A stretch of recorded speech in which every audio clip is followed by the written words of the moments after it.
Hi, we're the Smiths, a homeschooling family that loves to travel every chance we get, and we're currently on our most ambitious adventure yet, 5 weeks in Southern Europe.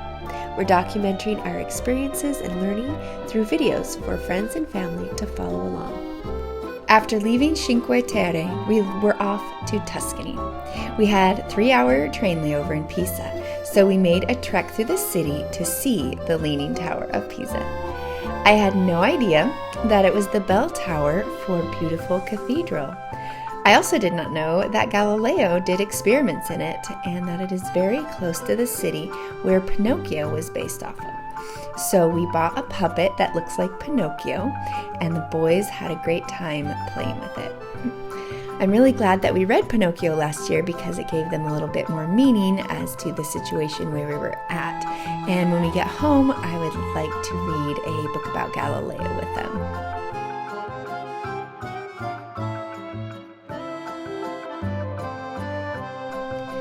We made it to Florence, or Firenze, which is the true Italian name, and took a break the rest of the day because we were completely exhausted.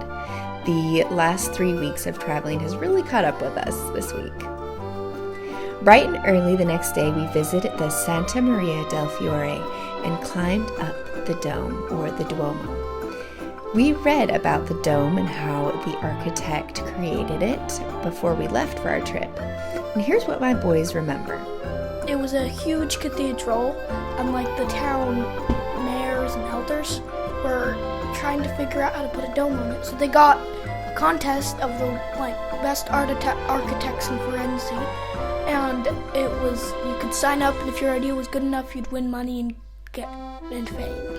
And Filippo Brunelleschi decided to come because everyone thought he was a fool, but he was actually really smart. Filippo's idea was that they should make 2 domes, one on the outside and one on the inside, with a staircase in the middle to get to the top.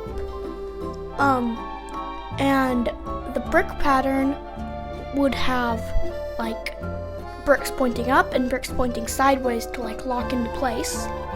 And he used a crane that was way ahead of his time. A crane he invented that was way ahead of his time to get materials to the top. There was a mural where it was called The Final Judgment, and there were lots of devils shoving fiery sticks up people's butts and spanking them.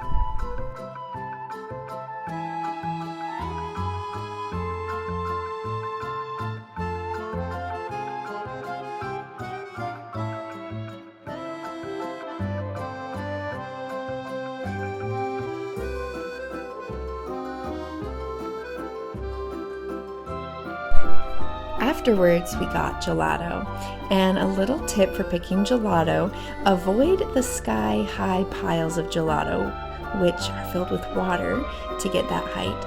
So after gelato and lunch, we headed to the Vinci Museum.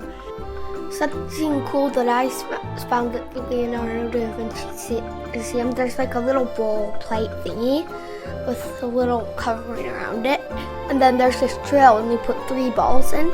When you turn the drill, the 3 balls move pretty fast. In counterclockwise. Also, another cool thing was there's this weight. That the big weight metal thing was in the middle, and they usually go downhill, but this one went uphill. It was super cool. Then I figured out that the more pulleys there are, the easier it is to pull up.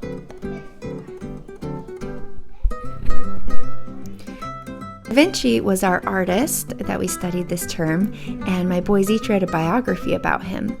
If you're interested in the topics we studied, I include a link of the books we read before or books we plan to read when we get home in the description below. Florence is such a beautiful city. I loved walking around and looking at the architecture and the shops, especially the booths that had plants and flowers for sale. So that evening, my brother and I took a pasta making class. We learned how to make fettuccine and ravioli by hand using this cool little guitar instrument thing. After making the pasta, our instructor made some sauces and we devoured the fruits of our labors, and they were delicious. This class was totally worth it. Experiences are my personal favorite souvenirs. The next day we spent at the Palazzo Vecchio and Accademia Gallery of Florence. We bought some focaccia sandwiches, which were so good. If you go to Florence, I highly recommend getting some sandwiches from there and eating in the piazza outside the Vecchio. My husband is still talking about those sandwiches. They were so good. Since we had only one more day in Florence and our boys have a limited attention span, we had to choose between the Palazzo Vecchio and the Uffizi Museum. We chose the Vecchio because we thought the boys would enjoy it more. The Vecchio is the preserved home or palace of the old Florentine government and Medici family. It is beautiful, and the boys did enjoy this huge room with paintings of Florentine history and Greek myths. Speaking of Greek myths, my oldest is still going through a Greek myth stage and has read a ton about them. So he was kind of like our personal tour guide, telling us the stories and meaning behind almost all of the artwork on our trip.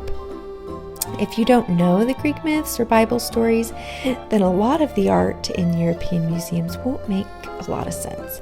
So I recommend doing a unit study or just reading up on those things before going to any art museum in Europe. So after a few days in Florence, we are on our way to our next stop in Italy.